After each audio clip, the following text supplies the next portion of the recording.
With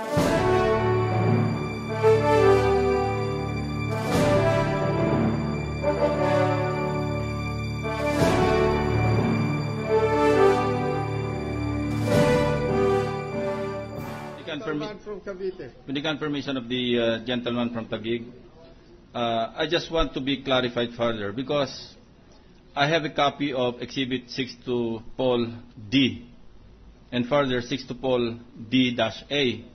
Ang nakalagay po rito, tama, date of revocation, May 26, 2003. Hindi naman po pwedeng sabihin patay ang korporasyon dahil meron naka-indicate sa another column, deadline to file petition to lift revocation.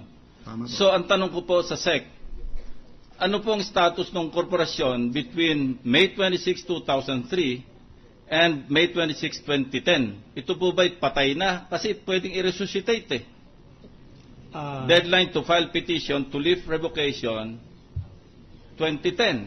So, pwede pong ma-revive ito. Yes, Your Honor. So, active po yung corporation. Pwede maging active.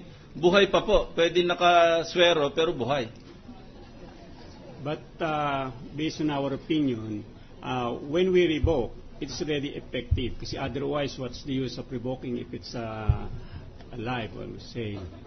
But why do you have to give a deadline to file petition to lift revocation kung sinasabi niyong dead na? So that we can finalize the order. But it's already effective. Thank you, Mr. President. Mr. President. Thank you, Senator. Just to continue and finish. Thank you, Your Honor. Are you saying, Your Honor, may I ask the SEC Director one question? No? Yung pong deadline hanggang 2010, Yes, Your Honor. pwede po silang mag-liquidate? If they will not file an appeal, No, but they can liquidate their the assets, of the corporation. it's up to them. So isn't cash advances a form of liquidation? I don't think so, Your Honor. Hindi, di ba? Kung 10 kayo sa korporasyon, may 10 milyon yung korporasyon, pare-pareho ang number of shares nyo. So, ibig sabihin, pag wala na kayong ibang utang, ibabalik ang tig 1 milyon sa 10 shareholders. So, instead nung final na hatian, ang ibig sabihin ng cash advance, ibinigay mo na in advance yung hati niya. Kung yung po siguro ang ano nila na to liquidate, it's up to them. Well, anyway, my time is up, Mr. President. But I just like to say, if these questions are preliminary and the prosecution is going into proving whether or not may utang talaga or kung may pera o fictitious yung pera, I can see the relevance there. But if the point of all of this is simply to point out na patay na yung korporasyon, we're wasting our time because it is irrelevant. Kasi kahit na patay na ang korporasyon, that doesn't mean na de facto they could have not given money to the spouses Corona. Thank you, Mr. President. Mr. President. The gentleman from Cavite.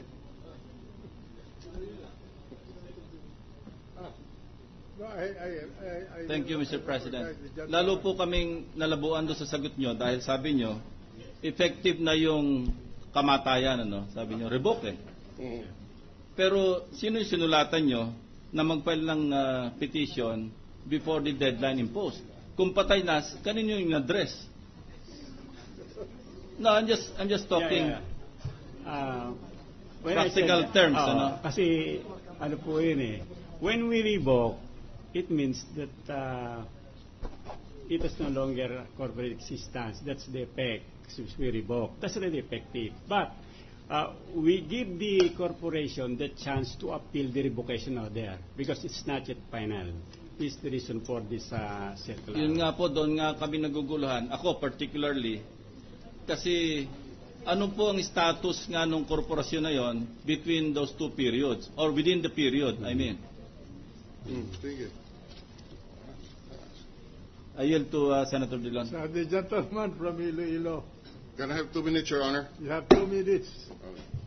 Mr. Witness, when a corporation's license is revoked, am I correct in my understanding that under Section 122 of the Corporation Code and the SEC regulations, this means that it can no longer operate except for purposes of winding up its affairs. Is that correct? Yes, Your Honor. All right.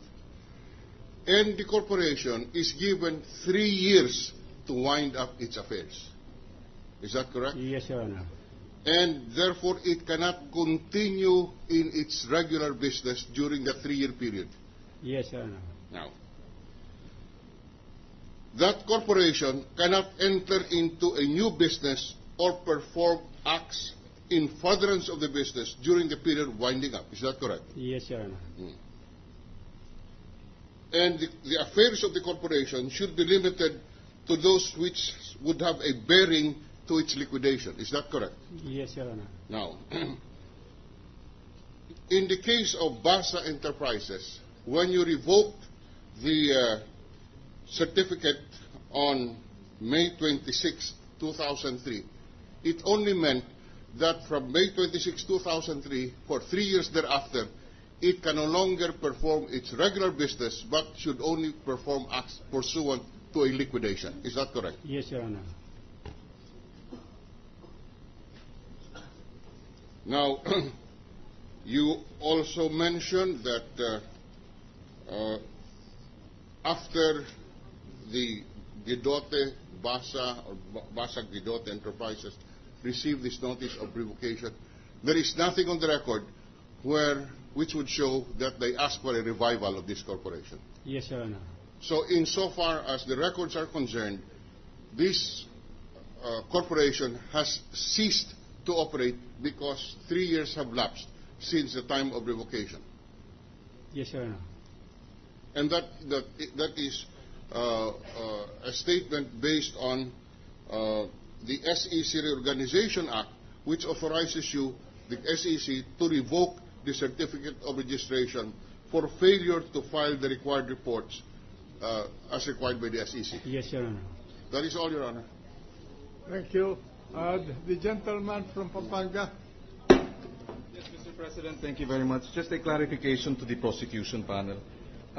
Yesterday you were trying to prove, or you were proving, with respect to the statement of asset and liabilities, certain properties that were excluded. That is your argument, hindi ba? In the SALN. Therefore, for lack of a better term, merong mga unexplained exclusions. In this case, there is an inclusion, meaning merong loan. May dineklara. Yung kahapon, may mga hindi dineklara. Ngayon, sinasabi nyo, may mga dineklara. Subalit, yung mga dineklara, questionable. And therefore, it goes again to the issue of the truthfulness of your SALN. That is correct, Your Honor. So kung kahapon, unexplained exclusions, for lack of a better term, ngayon, ang nais yung patunayan, unexplained inclusions. Yes, Your Honor. Yun lang po. Salamat po. Thank you. The gentleman from Aurora, first 2 minutes.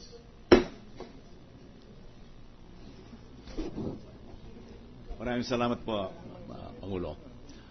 Palagay po, this all much ado over nothing sapagkat number one wala naman disagreement ang prosecution and defense on the authenticity of this document. So it's up to us to draw the proper legal conclusion. So we don't have to debate the conclusion because it's up to us. Ngayon, ang confusion dito arose from the fact that our witness made cancellation of the license synonymous with dissolution of the corporation.